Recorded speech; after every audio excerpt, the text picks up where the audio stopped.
सवाल मेरा यह है कि हमारी सेना ने क्या किया वो तो दुनिया ने देखा, लेकिन कुछ एक सवाल बॉलीवुड पर भी उठे कि भाई वो लोग जो शौर्य की फिल्में बनाते हैं, वो लोग जिनको इस हिंदुस्तान ने हीरो बना दिया, वो ऐसे मौके पर खामोश रहे। क्या सुनील शेट्टी इस पर कोई टिप्पणी करना चाहेंगे? डेफिनेटली करना चाहूँगा। कुछ लोग चुप रहे होंगे, लेकिन बहुत सारे लोग हैं माहौल से डरकर, कुछ बोलने से डरकर, सोशल मीडिया की बैकलैश से डरकर चुप बैठते हैं। वो लोग फिल्में बनाते हैं देश के प्रति, नैरेटिव उनकी फिल्मों के थ्रू होती है। तो कहीं ना कहीं हमें ये देखना चाहिए कि हमेशा बॉलीवुड क्यों, हमेशा क्यों हम बॉलीवुड को ही टारगेट करते रहते हैं। हर चीज़ में, ड्रग्स के बारे में तो बॉलीवुड है, बाकी चीज़ों के बारे में भी बॉलीवुड। कहीं ना कहीं वो डर बैठा हुआ। आई थिंक वो कॉन्फिडेंस लोगों को, हमारे एक्टरों को वो कॉन्फिडेंस देना ज़रूरी है कि आप आगे आइए, आप जो बोलना है बोलिए, हम आपके साथ हैं। बोलेंगे तो ख़राब है। आज मैं बोल रहा हूँ तो मुझे उतनी नेगेटिव बैकलैश भी मिल रही है।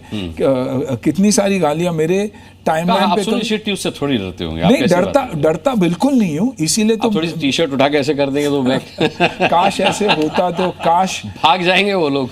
काश जो हमारे फौजी जो कर पाते, हम 0.001% भी कर पाते। हम किरदार तो डेफिनेटली निभाते हैं फिल्मों में अपने वीरों की, लेकिन कहीं ना कहीं हमें भी पता है कि हम सिर्फ उन्हें डिपिक्ट कर रहे, तो वहाँ भी हमें डर लगता है कि क्या हम उन्हें सही तरीके से डिपिक्ट कर रहे हो। बहुत ही बड़ी रिस्पॉन्सिबिलिटी होती है। और इसलिए मेरा कहना, आप देखिए हमेशा हमारी नैरेटिव बॉलीवुड ने ही आगे बढ़ाया। बॉलीवुड ने ही फिल्में वीरता के बारे में फिल्म बनाई। अभी अगर हमारी फिल्म भी है तो वो भी उसी इंडस्ट्री ने बनाई फिल्म है। अब अभी विकी कौशल की जो फिल्म आई थी उरी जो बनी थी, वो भी वैसी ही फिल्म थी। तो हमारी नैरेटिव हम अगर सिनेमा और आर्ट के थ्रू दे तो बहुत अच्छा है। बाकी जवाब तो लोग दे ही रहे, लेकिन बहुत सारे फील्डों में लोग चुप बैठे।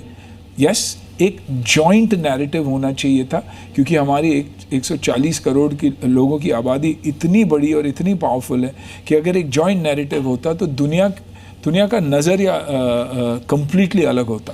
मुझे ये सवाल इसलिए सूझा क्योंकि मुझे लगता है कि हीरो को एक इस तौर पे देखा जाता है, भाई आप जाते हैं पाकिस्तान में हैंडपंप उखाड़ देते हैं जी, आप बॉर्डर पर होते हैं तो आप जय माँ काली करके दुश्मनों का नाश कर देते हैं।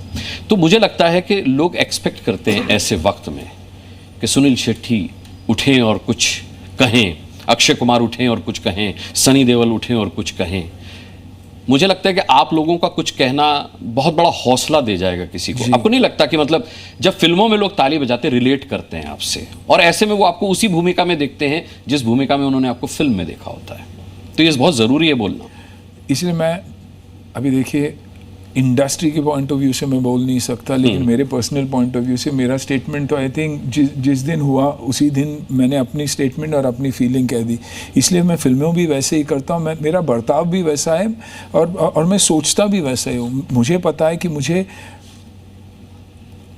इस जंग में army, navy, air force, BSF, CISF, NSG commandos, police, marine हो या फायर हो या बाकी रेलवे पुलिस हो, सभी ने एकजुट होकर काम किया है। आप देखेंगे क्योंकि बॉर्डर पे जितना तैनात रहना था, हमें हमारे रेलवे स्टेशन, पब्लिक प्लेसेस में भी उतना ही तैनात रहना था। CRPF का भी काम है। तो आई थिंक एकजुट उस तरीके से हम हुए। वॉइस मैं डेफिनेटली कहता हूँ कि एक वॉइस होना चाहिए था सबका, जो हुआ नहीं। लेकिन फ्रॉम एन इंडस्ट्री पर्सपेक्टिव मैं जानता हूँ, क्योंकि जितने मेरे दोस्त हैं उनको कितनी लगाव है इस देश से, कितना प्यार है।